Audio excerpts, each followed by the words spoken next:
La estrategia del día es traída para ti por bloomberglinea.com. Muy buenos días. ¿Cómo resumir un día tan caótico como el de ayer de la manera más aterrizada posible? Declaraciones y reacciones por doquier sobre lo que provoca Trump, que ya sabemos cómo es, pero que tiene el nerviosismo de los mercados a merced de sus posteos en redes sociales. ¿Hacia dónde va la relación de Norteamérica? ¿Quién gana y quién pierde? Me acompaña una voz además que nos da una perspectiva diferente. No olviden hacer clic al botón de seguir del podcast, activar la campana y así podrán recibir la alerta de un episodio nuevo cada mañana. ¿De qué estamos hablando? A un arancel vendrá otro en respuesta. Y así hasta que pongamos en riesgo empresas comunes. I had a good call with Donald Trump last night again. There's work to do, but we know how to do it. What I found unfair about the comments is to compare us to Mexico. And I can tell you, Canada is no Mexico. ¿Cómo describir el estado de la relación entre México, Estados Unidos y Canadá en este momento? ¿Qué es lo que está sucediendo entre estos tres amigos que está incrementando la atención sobre la región y a los especialistas y académicos tratando de entender hacia dónde se dirige una relación trilateral que en las últimas semanas ha evidenciado una completa desunión y disentimiento en boca de sus líderes y funcionarios de gobierno a medida que se acerca el inicio del tan comentado proceso de revisión del tratado comercial que los une? China, Trump, los empresarios o legisladores en Estados Unidos, la migración, el fentanilo, los paneles de solución de controversias, las agendas políticas. ¿Qué o quiénes están poniendo en riesgo la credibilidad de un tratado que está siendo reducido a moneda de cambio? ¿A dónde se quiere llegar? ¿Quién lo está haciendo bien? ¿Quién lo está haciendo mal? En caso de desatarse una guerra arancelaria entre los tres amigos por no ceder a los caprichos del otro, ¿quién tiene todo que perder? Naturalmente, como ocurrió en su momento cuando se firmó el Telecán en 1994 y luego se renegoció para convertirse en Temec, la atención será cada vez mayor y el ruido no hará más que incrementarse, aunque esta vez en un contexto mucho más retador que cuando se acordó el nuevo documento en 2018. Los tres países parecen estar volviendo a la casilla de inicio.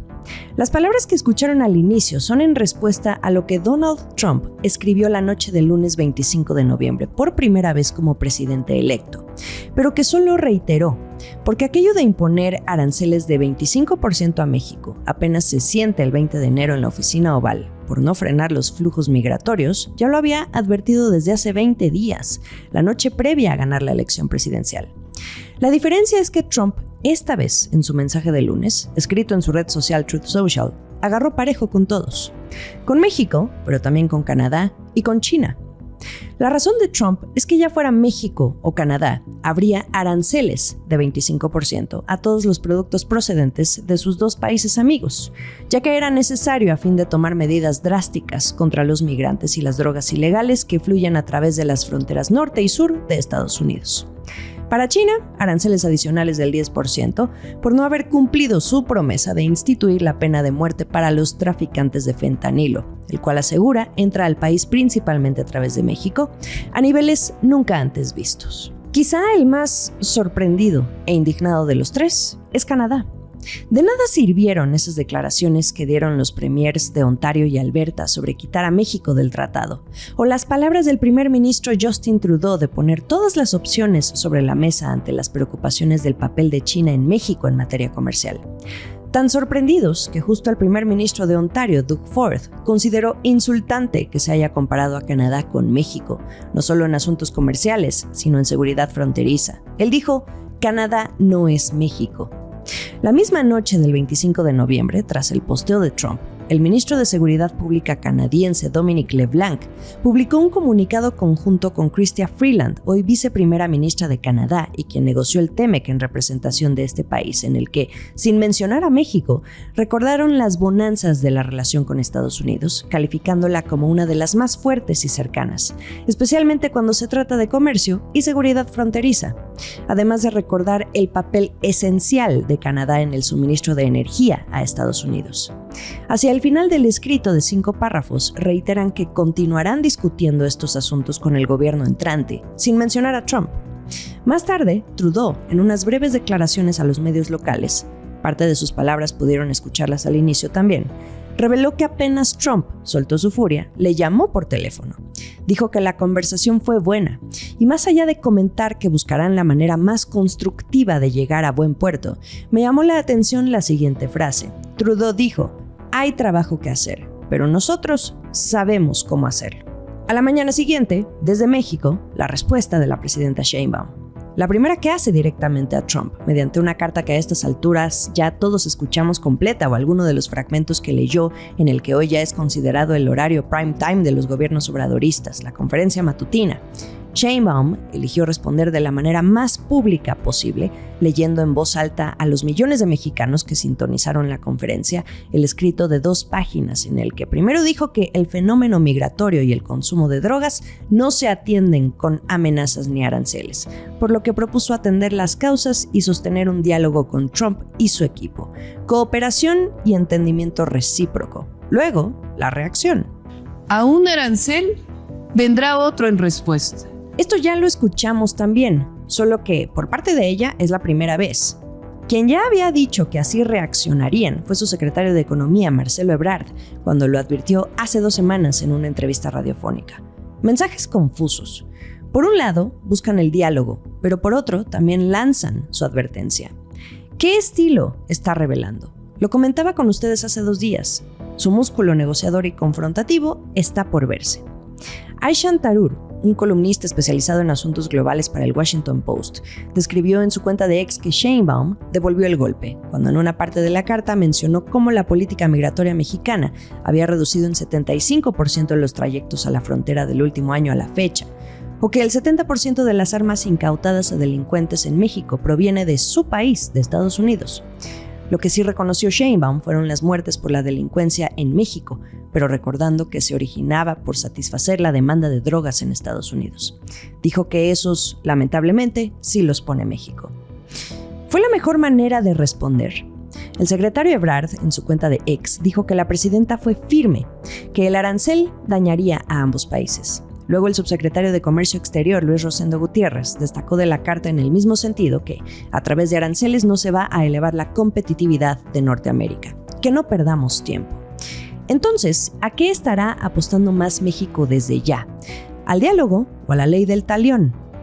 Pero antes de hablar de competitividad, especialmente entre México y Estados Unidos, hoy con una relación comercial mucho más fortalecida que les ha brindado mejores beneficios económicos en términos de importaciones y exportaciones, habrá que trabajar en un factor adicional.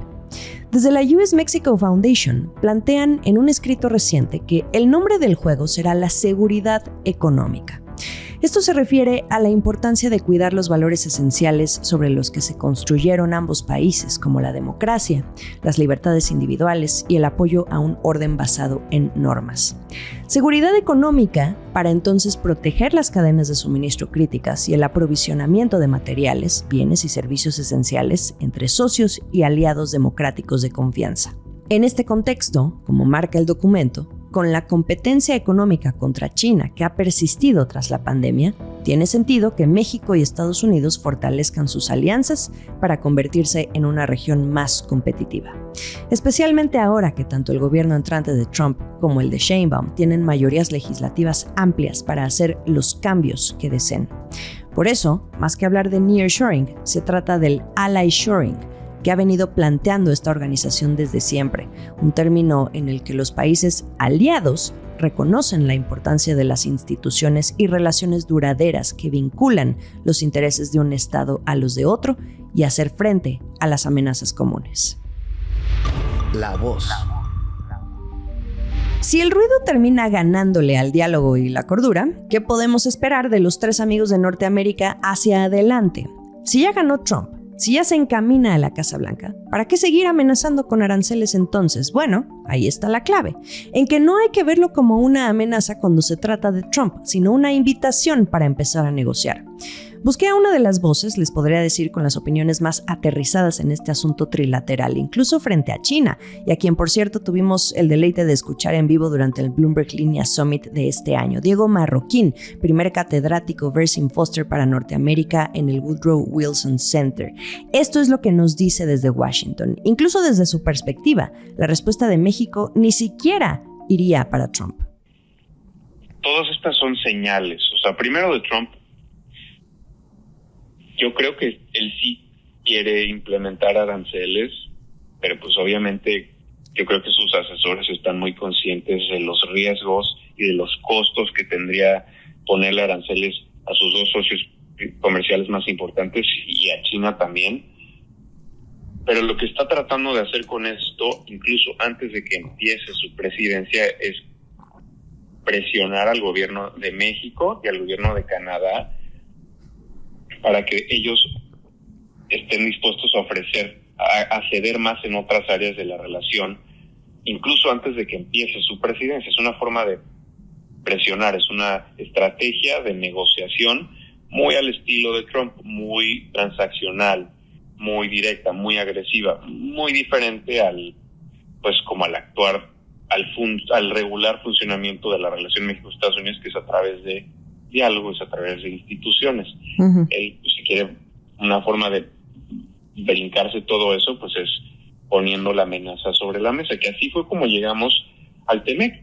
Es porque el sector privado está contento con el Telecán. No creo que había un reconocimiento de que el Telecán tenía que ser actualizado, pero el tratado funcionaba muy bien. No fue hasta la amenaza de Trump de me quiero salir del Telecán que así fue como atrajo a México y a Canadá a la mesa. Si no, pues hubiera sido más difícil tener esa conversación. Entonces, ¿la postura de México es la correcta o aquí no hay blancos y negros? Uh-huh. Creo que Canadá y México están tomando dos enfoques muy diferentes.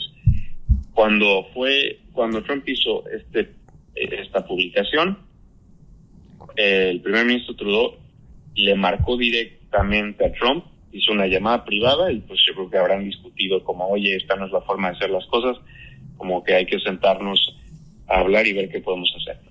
Fue mucho más privado y directo. Lo que hizo la presidenta Sheinbaum en la mañana fue mucho más público, es del otro lado del espectro.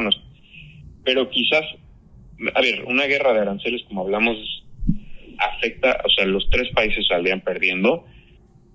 Lo que quizás trató de decir o insinuar al decir que pues si Estados Unidos pone aranceles, México también puede hacer lo mismo, es mandar una señal, no necesariamente al equipo que se está creando alrededor de Trump, a la siguiente administración, pero sino a distritos electorales específicos uh-huh. que ahora mismo están representados por republicanos que tienen un claro sesgo a favor del presidente Trump. O sea, ejemplos, por ejemplo. O sea, habrá distritos electorales en Estados Unidos, muchos que dependen del comercio con México, por ejemplo, los que producen carne de cerdo, los que producen maíz, los que producen ciertas autopartes.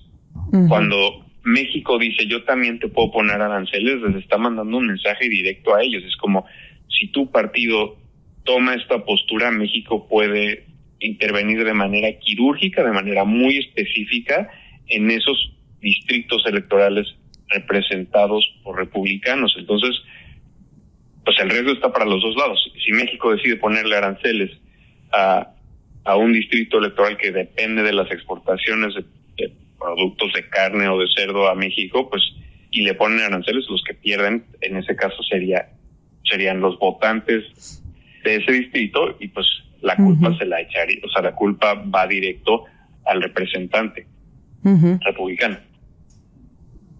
Lo que complicaría también la posición de un presidente Trump, ¿no? Que al final claro. promete ciertas cosas, sigue haciendo ruido y al final también recae ya en términos globales de la economía, pues en esa que se traduce en precios más altos para el consumidor y eso también genera inflación, ¿no? El indicador más seguido por todos los ciudadanos de a pie. Y yo creo que ese es uno de los indicadores que definieron el resultado de las elecciones. Uh-huh. Y lo que está diciendo el gobierno de México es, yo también tengo esa herramienta y yo también estoy dispuesto a usarla. Aunque, bueno, yo también podría usarla, no que esté dispuesto a usarla, yo también podría usarla y yo podría usar. Estados Unidos dice que quiere, el presidente electo Trump dice que va a poner aranceles a todos los productos mexicanos. Yo creo que la estrategia estrategia de negociación de México es, yo también puedo hacerlo. Pues para México ponerle aranceles a todos los productos de Estados Unidos pues es dispararse en el pie. Quizás lo que ya se ha hecho en el pasado es esta figura que se llama carrusel de aranceles, es focalizar aranceles en productos específicos, en distritos electorales relevantes o dominados por cierto partido. O sea, creo que de ahí quizás esa es la señal que se está mandando, pero al final del día, aranceles entre los 2 y los 3 países, todos pierden. Y por último, Diego, porque tú y yo hemos hablado las últimas 2 semanas, pero esto cambia todos los días, sigue cambiando. Hoy, ¿qué es lo que más te preocupa hacia ese 20 de enero cuando se puedan firmar esas primeras órdenes ejecutivas en torno a la relación comercial? Varias cosas. Yo creo que la primera es la confianza sobre el tratado comercial, que ha sido exitosísimo, que ha creado millones de trabajos, que los flujos comerciales han incrementado 20, 30%. Todo eso está en riesgo si se imponen aranceles. El objetivo de este tratado era reducir las barreras comerciales y facilitar el flujo de comercio y de inversión. Si de un día a otro un país impone aranceles de manera unilateral, dinamita la confianza en el tratado, o sea, es ir en contra de tu mayor compromiso comercial. Esa es la primera cosa que me preocupa. Digo, no me queda tan claro que Estados Unidos vaya a aplicar estos aranceles de manera generalizada. Sigo creyendo que es una estrategia de negociación y como que creo que la administración Trump quiere ver cómo reacciona México y Canadá y qué le ofrecen para que esto no pase. La otra cosa que me preocupa es que al reducir la confianza en el tratado, en reducir la legitimidad del tratado, pues la revisión del mismo en 2026 pues está en entredicho. Si a pesar de que el tratado ha dado resultados positivos, hay un país que está actuando en contra del tratado, ya sea no acatando las resoluciones de sus paneles de expertos como lo fue en materia automotriz o yendo en contra del espíritu del tratado imponiendo aranceles, pues va a ser muy difícil defender una extensión, o sea, que el tratado continúe 16 años más si los países están actuando en contra del mismo. Y pues y ya para cerrar, el tema México-Canadá.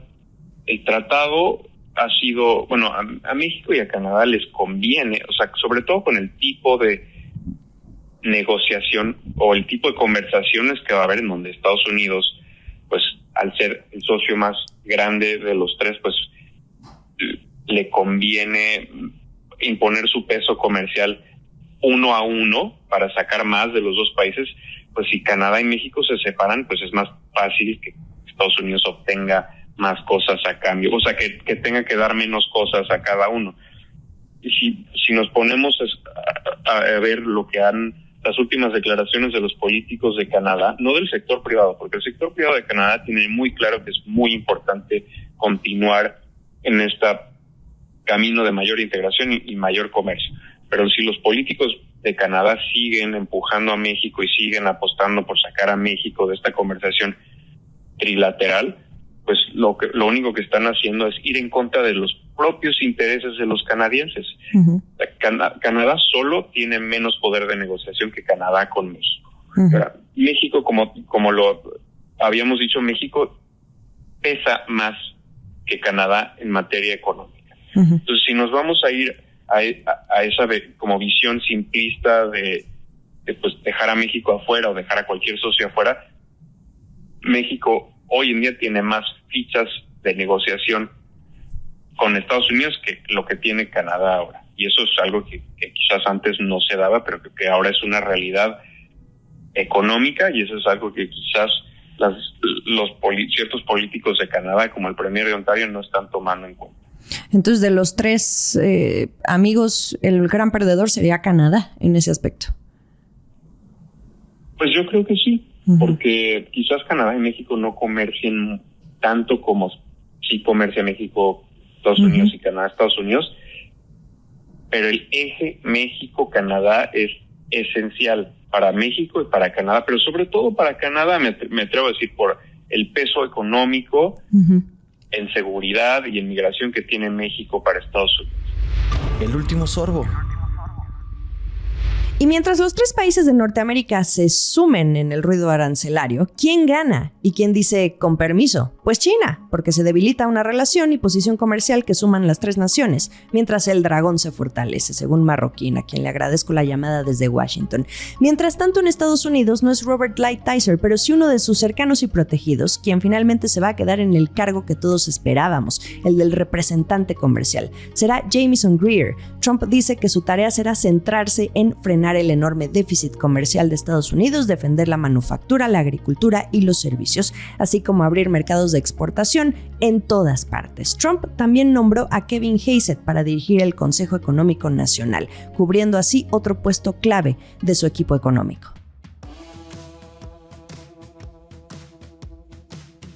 Atentos esta mañana a la conferencia matutina de este miércoles, porque irán el secretario Ebrard y Altagracia Gómez, la coordinadora del Consejo Empresarial de Sheinbaum. Mañana les seguimos. Por cierto, uno no les puede poner tranquilamente una entrevista de La Voz porque se desata el fuego arancelario. Espero hayan disfrutado el más reciente capítulo de La Voz del Día y si no lo escucharon, se los recomiendo. Lo mejor de la información económica y de negocios está aquí en La Estrategia del Día. Como pueden ver, estamos en todos los frentes. Estamos en Twitter, @laestrategiamx, en Instagram me encuentran como @JimenaBusiness y en YouTube los episodios completos en video. Esta fue La Estrategia del Día, escrito y narrado por Jimena Tolama, producido por Arturo Luna y Daniel Hernández. Que tengas un día muy productivo.